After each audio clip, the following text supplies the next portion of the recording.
Unions representing LIAT employees across the region held a virtual meeting with the airline's management yesterday, where they proposed the shareholder government's pay employees severance.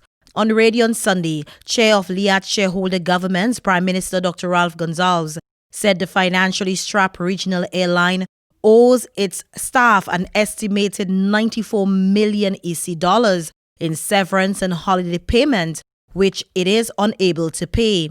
PM Gonsalves said at a meeting on Saturday, the shareholder governments Antigua and Barbuda, Barbados, Dominica, Grenada, and St. Vincent and the Grenadines decided to liquidate the airline. President of LIAT Workers Union of SVG, Jeremiah Howard, who is representing the interests of Vincentian employees of the airline, told SVG-TV News today that he supports the position for the shareholder governments to make the severance payment. Coming out of the meeting yesterday, all union members shared the view that the governments should undertake the severance pay. I share that view as well. I mean, at the end of the day, the LIAT staff has paid from their tax money going into LIAT. They have paid with their labor, with their sweat. So LIAT staff really has paid more than once. They paid with their tax money and they paid with their labor. In many cases, we have taken a lot of salary deferrals. We have taken salary cuts over the years, and we have always been, the good staff that would, take the worst end of the stick. And continuing with our story now, Howard is confident that the employees will be paid their severance. He said also coming out of yesterday's meeting, LIAT's management assured union reps that pensions will be paid later this week. They gave the authorization for the management to go ahead and pay the pension for the staff. The pension in itself is still not up to date. The financials for the pension, I think, is up to 2017.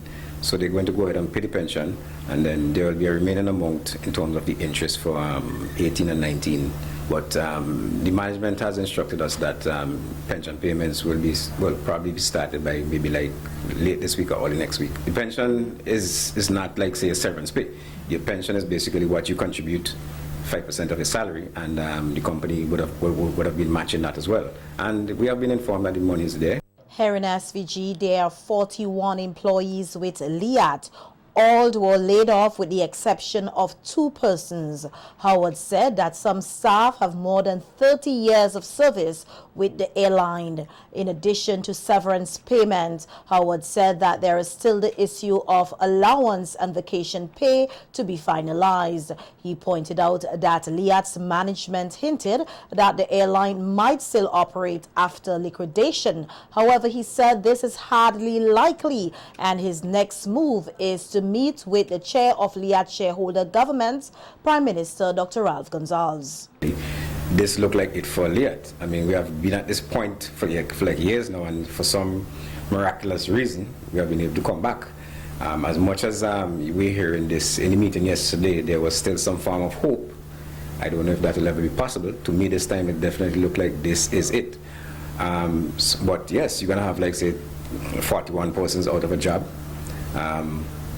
with the threat of not having the severance. But we are going to be pursuing all necessary means. As I say, we're going to have a dialogue with the Prime Minister, and that will be the first step. And we are hoping for a favorable outcome. And PM Gonsalves said it is too early to speak on payments for LIAT staff in SVG or elsewhere as the liquidation process is in progress. He said that due to legal matters involved, a commitment to payments will not yet be made until due process is exercised by all involved. Because if nothing is available through the liquidation process, or nothing is likely to be available, I can't begin to say what, if anything, the government of St. Vincent and the Grenadines is going to do in payments of any of these things.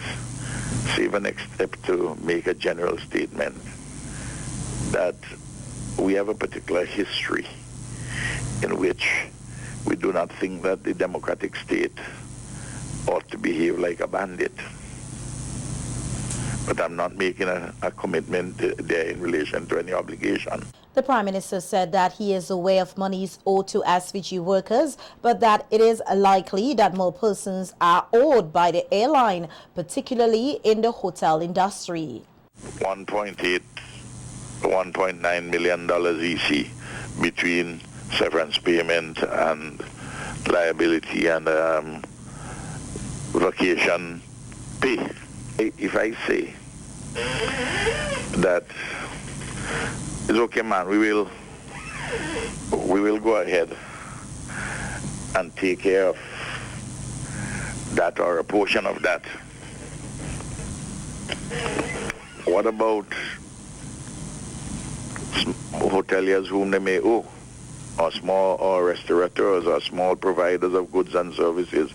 In other news, all travelers to SVG as of tomorrow, Wednesday, July 1st, 2020, will have a PCR COVID-19 test done on arrival. This is part of phase 1 of the protocols established by the government to help reduce the risk of importation and subsequent transmission of COVID-19 in the country. The first phase will run from July 1st to July 31st, 2020.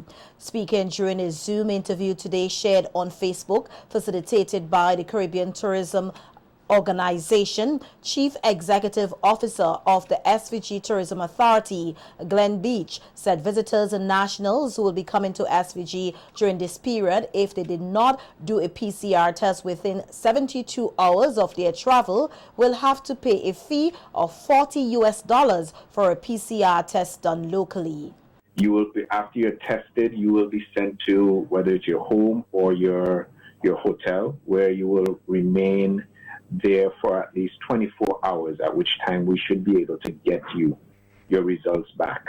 You will be given a form on the flights into St. Vincent and the Grenadines, which will have to be filled out. If you do a PCR test at least 72 hours before you come to St. Vincent and the Grenadines, and we see that you're negative, then you will not be tested at our airport. You will be free to go. If you have not done that, then we will test you, a PCR test, and then you will be sent to your property or your home where you will be expected to quarantine for 24 hours until the results of the PCR test are received. Obviously, looking at Florida, which had, I think, on Saturday over 10,000 new cases of COVID, it is something that we're going to be monitoring very carefully. Our first flight out to Toronto is July 23rd. And we know there going to be an influx of people. One of the first international airlines to return to SVG since the COVID-19 pandemic is American Airlines on July 11th, coming out from Miami. Beat said the flight is full and that their priority is to ensure that the country has the testing capability to ensure all arriving passengers are tested. He, however, noted that there might be some changes with the airline's schedule. Throughout St. Vincent and the Grenadines, we have 5 airports. So it's making sure that we can test at each of these airports, and if we cannot, to make sure that still, if the PCR tests are not done at some of the airports, that you get back those results within 48 to 72 hours. You know, a lot of these flights and the way they're operated, it's really not up to us. It's up to the airline. Air Canada, Rouge, they were the ones that are coming. Air Canada made the choice to move it from Air Canada Rouge to Air Canada. They were initially supposed to start, I think, July 3rd. There are always issues, and obviously what they do will depend a lot on what the government of Canada says. So it's a matter of looking at everything, what the cases are like in Canada, and that will depend on if Air Canada decides to fly. Obviously, one of the issues with the airlines also will be the bookings. If Air Canada is coming in with 10 people on the flight, it really makes no sense for them to come in. They will push it back even further. But it's not something we will tell them to do. It's something that they will decide on their own. Noting that though most of the Caribbean countries closed their borders due to the COVID-19 crisis, Beat said that SVG didn't officially close its borders and was able to attract a number of yachts, which is a niche market for the country. He, however, noted that there were protocols for these yachties to follow. But in terms of the yachties, yeah, they have been coming. I mean, as I said before, it's our biggest niche market. It's what we're known for. We not arguably, we have the best sailing waters in the Caribbean. So it's a destination, it's a product that the yachties know. And I always make this point. One thing about yachties, I don't think there is a group of people that communicate better with each other than yachties. If something happens, be sure that every yachty around the world knows within half an hour. So the word got out, we got requests. A lot of the requests obviously went to the Ministry of Health because of the protocols and the health protocols. And so we've dealt with it pretty well, no complaints. Of course, you'll have one or two rogue people who don't want to comply with the yachties, and that doesn't only go for the yachties, it goes for one or two of our locals also. But overall, I think we have done a pretty good job in terms of controlling it and making sure that we keep those numbers down as much as we possibly can. And a lot of thanks goes to our Ministry of Health for that. With concerns of new COVID-19 cases coming into the country as borders around the region and internationally reopen, the Tourism Authority CEO said this is why testing is important. The things we've made clear, and I've seen other Caribbean countries do it, and we've made sure that we don't do it. Even when you have no active cases in the country, you don't say that you're COVID-free, because the only how you can say that you're COVID-free is if you've tested everybody in the country, right? Our CMO has made it clear, and rightfully so, that this is something that we're going to have to live with. We are going to get more cases. At this moment, we have 0 active cases, but we are going to get more cases. And that's why I made the point earlier that we have to make sure that we have the testing on point, that we're able to test people, as many people as we possibly can. Now, whether it's a good thing or a bad thing in terms of how we do this is that we don't have daily flights. I heard Minister Bartlett talk about 20 flights a day. We don't have that. You can say negative or positive, whichever way you decide to go. But of course, it's always a concern in terms of how many cases you get. But once you open up your borders, and we're not opening ours, ours have always been open, and there will be a strong chance that you're going to get another case. Prime Minister Dr. Ralph Gonsalves will assume the chairmanship of the 15-member Regional Integration Movement CARICOM this Friday, July 3rd, 2020, during a special conference of regional leaders. Barbados Prime Minister Mia Mottley, who has served in the position for the past 6 months, will hand over the position to PM Gonsalves.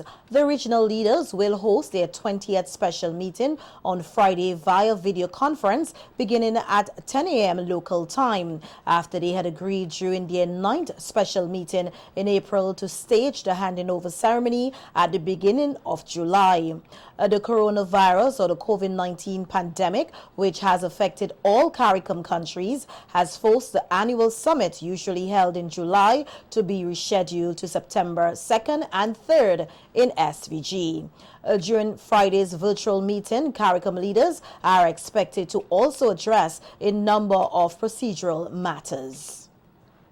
A decision on a ban implemented 3 months ago on amplified music played at bars, restaurants, and for event promoters in SVG will be decided and made known before the week is out. This was noted by Prime Minister Dr. Ralph Gonsalves on radio yesterday. He said the lifting of the ban will be determined once the relevant authorities, including the Ministry of Health and Police, give the go-ahead.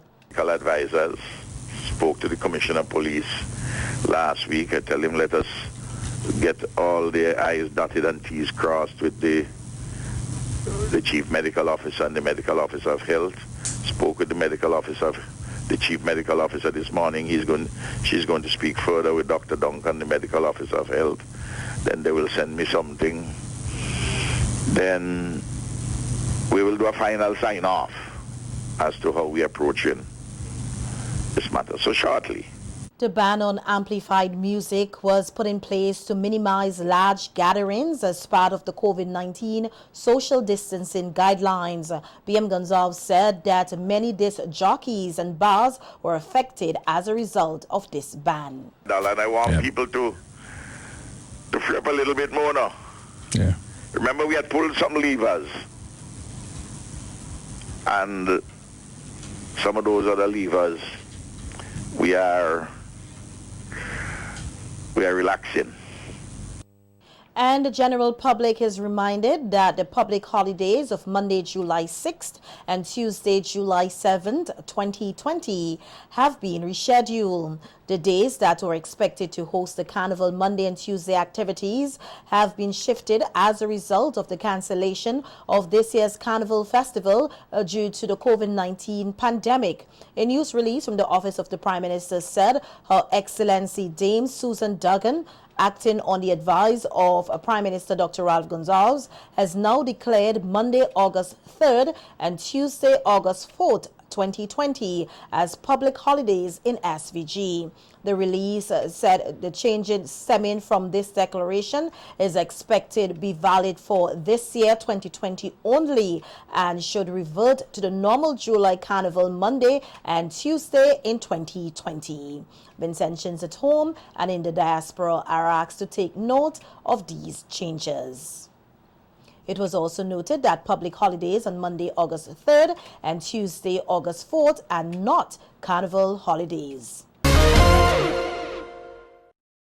Infectious disease specialist Dr. Gerald Thompson is encouraging the Vincentian public to eat healthy and try to live a healthy lifestyle in order to protect their bodies from non-communicable diseases such as high blood pressure, diabetes, and others. Speaking on NBC Early Morning program today, Dr. Thompson said a study done in SVG in 2014 shows that the majority of Vincentians are not living a healthy lifestyle. He said in order for one to live a healthy lifestyle, one must reduce sugar in their diet, increase fiber, drink lots of water, and exercise regularly. They found a high percentage of persons who never actually had their blood sugar taken. They found 37% of persons do not have almost any vegetables in their meals, in their diet. They found 60.5% of the Vincentians studied do not engage in vigorous exercise. They found 39% of males have what we call a low good cholesterol. However, almost 49%, almost 50% of females have a low protective good cholesterol. And let me go on, 27% of persons in the study had a high heart risk, and 78% never actually had their cholesterol taken at all. Now, what I'm saying is SVG, he said that about 6 to 7% of Vincentians are living with diabetes. 5 Caribbean countries fall into the top 10 when it comes to diabetes. Luckily, St. Vincent is not one of those. But our prevalence of diabetes seems to be extraordinarily high. I mean, that goes to say what's happening in other countries too. So each country has had to take this on. I would say that our prevalence, it runs in the region of about 6 to 7%. We're talking about 7,000 Vincentians who probably, whether they know it already or they don't know it yet, basically could be diagnosed with diabetes. The infectious disease specialist said 25% of the local population is at a high risk for diabetes. People who actually are full-blown diabetes, and there's a condition called pre-diabetes. Their blood sugars are a little high, but it's not high enough to be diagnosed and classified as a full-blown or full diabetes. We call that pre-diabetes, and that's about 2%. But I'm going to surprise you. There is another category before that. There is. A category called insulin resistance. And this is for a variety of reasons. I could come up with about 10 different reasons why people develop insulin resistance. And it's been estimated that that accounts for between about 12 to 15% of some populations, where your blood sugar is normal, but your insulin is deficient. And over the next 10 years, you will graduate into becoming a pre-diabetic. The complication of diabetes are blockage of tiny blood vessels, chronic complication which could result in a rapid increase of different health problems. Concerns have been raised by opposition MP and Shadow Minister for Education Terence Oliver about the students who were placed at a disadvantage during their time at home not being able to access online learning as their peers due to lack of devices, internet service and other issues. Due to COVID-19, schools were forced to close, and while some students returned to their classrooms to better prepare for external examinations, the majority is still at home and are not expected to return until the start of the new academic year, which is usually the first week in September. Speaking on the NDP's Monday Night Live Facebook program, Oliver said some students will have a lot of catching up to do when they return to their respective classrooms. We talk about teachers not being able to reach each and every student. We talk about some not having the device. So what do you think happened? There are some children within the same grade, within the same class, who had certain information and others didn't get it at all. We didn't get it via phone, not by the computer, not by interfacing using the technology. So when you go back to school, those children within the same grade are going to be at different levels. When had asked the ministry already, what is going to happen in terms of when you reopen school, how are you going to deal with that situation? The opposition MP questioned what long-term measures will be put in place by the Ministry of Education to deal with the effects the lack of face-to-face or classroom teaching had on some students. He said teachers are also affected with the disparity of online teaching, which must also be addressed. How are you going to start the school term? Are you going to have staggering? Because if COVID is still around, are you going to bring a particular group, a particular grades today? How are we going to set up? What is the plan in terms of our education system? Because clearly, if COVID is still around and this big cluster in the schools, it can be business as usual. It can be business as usual. Are you going to use, say for example, the rest of the summer vacation to get the device, get teachers in small groups, so you can't say cluster now because of COVID, and give them the training that is needed and that is necessary?